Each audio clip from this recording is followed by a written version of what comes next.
une fois par semaine,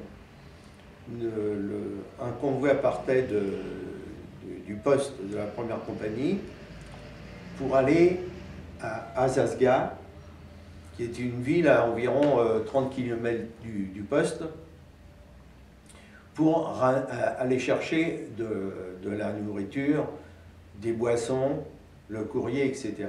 Et une fois tous les 15 jours, nous allions un peu plus loin jusqu'à Tizi Ouzou pour la même chose, mais également pour recevoir des instructions nouvelles de la part de la part des autorités qui étaient basées à Tizi Ouzou. Tizi Ouzou était à l'époque une ville, une petite ville, mais importante pour la grande Kabylie, alors que Azazga était un gros bourg. Donc, une fois assez régulièrement, une fois la semaine pour Azazga et une fois pour Tizi Ouzou, le convoi était composé de 2 AFTRAC, un en tête, un en queue, 3 camions GMC, 2 remplis de soldats, une vingtaine d'hommes, et une jeep de commandement, dans laquelle était le responsable du convoi. Donc un jour de mars 1960, comme à l'accoutumée, le convoi partit le matin pour Tizi Ouzou, équipé, comme je l'ai dit précédemment, mais il y avait beaucoup de brouillard. Car les gens s'imaginent, les métropolitains s'imaginent, quand on parle de l'Algérie, que c'est le soleil permanent. C'est complètement faux. Il y a de la neige l'hiver et il y a aussi, pendant le printemps, au début du printemps, énormément de brouillard.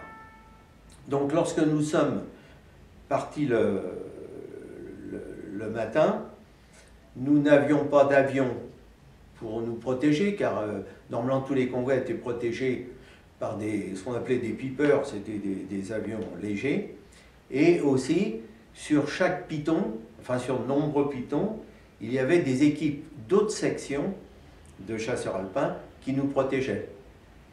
Donc en théorie, le risque était quand même très limité. Ce jour-là, les autorités décidèrent qu'il n'y aurait pas d'avion car le brouillard était trop intense, le plafond atmosphérique trop bas, et les sections qui étaient censées nous protéger sur les pitons n'étaient pas là non plus, puisqu'on ne voyait pas à 10 mètres devant nous. Donc, nous partons sans protection.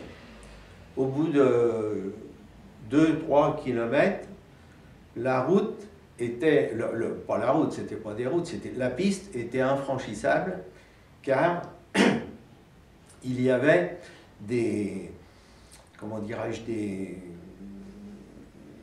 elle était coupée sur environ 2 mètres de largeur et 3 mètres de profondeur. Donc nous nous arrêtons pour voir ce qu'il en est exactement. Là, le long de cette tranchée, et dans la tranchée, et tout autour, il y avait des tracts à l'attention des soldats français. Les tracts disaient la chose suivante: soldats français, arrêtez de vous battre pour les gros colons qui exploitent le peuple, vous allez mourir pour rien. Alors, qu'a-t-on fait?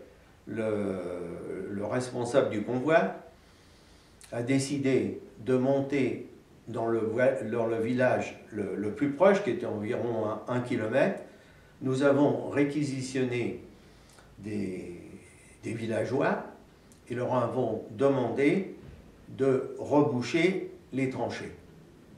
Les tranchées ont été rebouchées et on a décidé de continuer notre chemin vers Tizi Ouzou. Arrivé à Azazga, qui est la ville qui, dans ce sens-là, qui précède Tizi Ouzou, en abstract, est tombée en panne. Donc nous avons continué sur Tizi Ouzou sans abstract. Là-bas, à Tizi Ouzou, pendant que les chauffeurs vérifiaient le chargement des camions, le simple troufion, avec 2 heures devant lui, soit pour aller au restaurant, soit pour aller voir les filles dans un BMC, et à 4 heures, nous reprenions la route dans le sens inverse. Après 4 ou 5 kilomètres,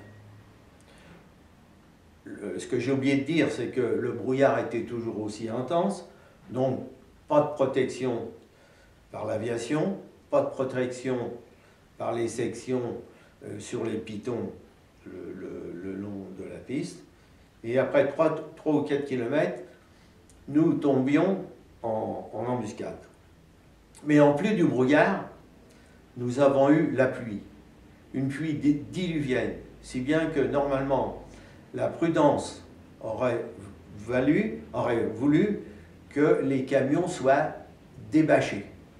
Mais les camions, nous pensions que le risque était limité, puisque les embuscades, heureusement, de convois n'étaient pas quotidiennes. On a laissé les camions bâchés. Et lorsqu'on est tombé en embuscade, il y avait des félagas qui étaient dans les fossés à moins d'1 mètre des camions.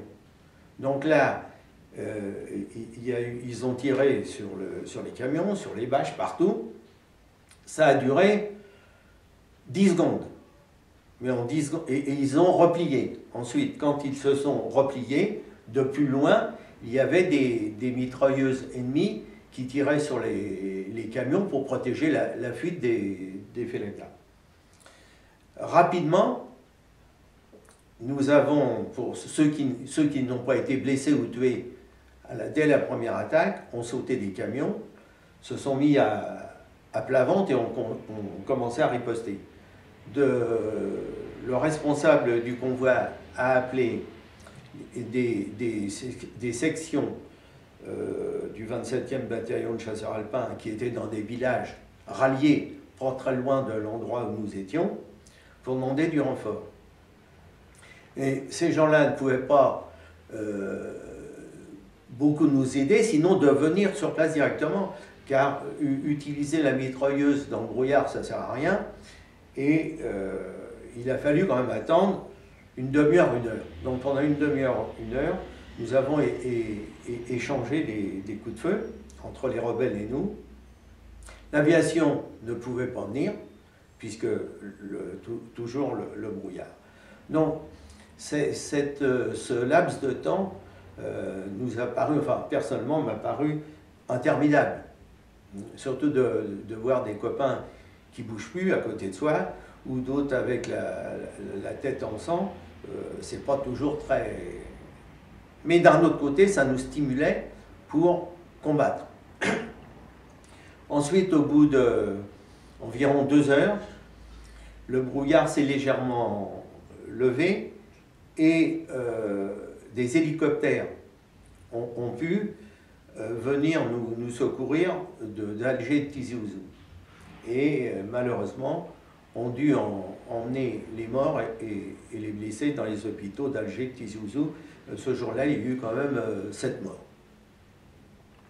Ensuite, nous avons donc repris notre chemin, rejoint notre campement, et le capitaine de la compagnie nous a emmenés le soir même en embuscade pour pas que nous pensions trop, pour pas qu'on brade du noir. Et puis, en embuscade de nuit, nous sommes rentrés comme d'habitude vers 2, 3, 4 heures du matin dans notre campement. les jours suivants ont été très difficiles, qu'on ne pouvait pas oublier des copains qui sont près de vous, qui dorment près de vous, etc. Et le capitaine nous a, pour oublier tout ça, nous a emmenés constamment en opération, jour et nuit. Voilà un peu l'histoire d'une embuscade. Moi, j'étais dans un camion, mais j'ai eu la chance d'être au bord, près de la sortie du camion.